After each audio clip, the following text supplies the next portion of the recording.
Explain to me how exactly did the Democrat Party get taken over and controlled like they are now by radicals? Because I'm not that old, and I'm even old enough to remember Bill Clinton, who I obviously have a bunch of disagreements with. He would never say some of the stuff we hear them say today or do some of the things they do, and that's not exactly ancient history. How did this happen? When did this happen? How did this happen so fast?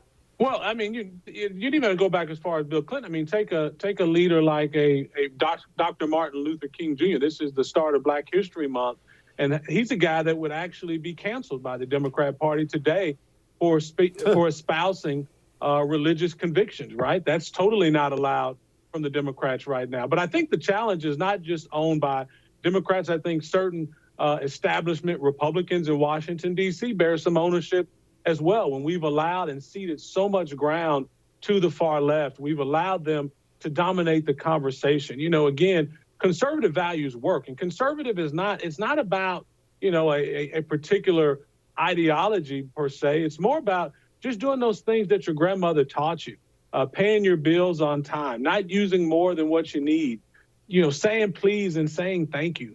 Those are things that your grandmother taught you. Those are conservative values in action. But we see it so much to the far left because we've allowed them to control the media, and we allowed them to control and hijack higher education. Those are two areas where I think conservatives have ceded, and we've got to take them back. And certainly Hollywood plays a part too. I don't know if we'll ever get Hollywood back, but I think there may be hope. You know, as California is collapsing on itself, commune Florida, as I've seen some people refer to it. The idea is this. The movie industry is spreading out all over the country to film, and people are finding out that there are great places in America to do business and to be creative that don't tax you. If you want less of something, you tax it. And that's exactly what these far left states that are controlled by radical governors are doing, even those that are remaining closed, that are just now beginning to open their economies because they did it for political reasons, not based on health or science.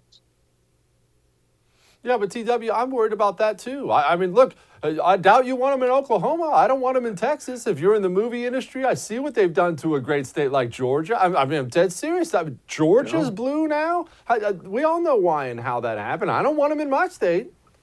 That's a fair point, Jesse. But I think the key is we've got to convert them. We've got to keep the baptism waters warm. And when they come to our state, when they experience the freedom that we have, I think there's an opportunity to make the case for the next generation that, again, the greater the freedom, the greater the wealth.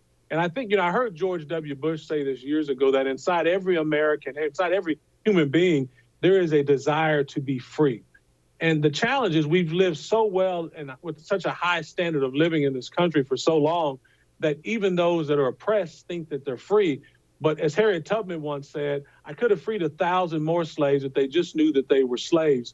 We've got to tell the story of why conservative values work, that allowing people to keep more of their money, not being dependent on government, not looking to government to be our source, but looking to ourselves and looking to our neighbors and looking to our faith. That's really what conservatism is all about. And there's an opportunity, I think, to tell that story to a greater number of people as they flee the liberal coast.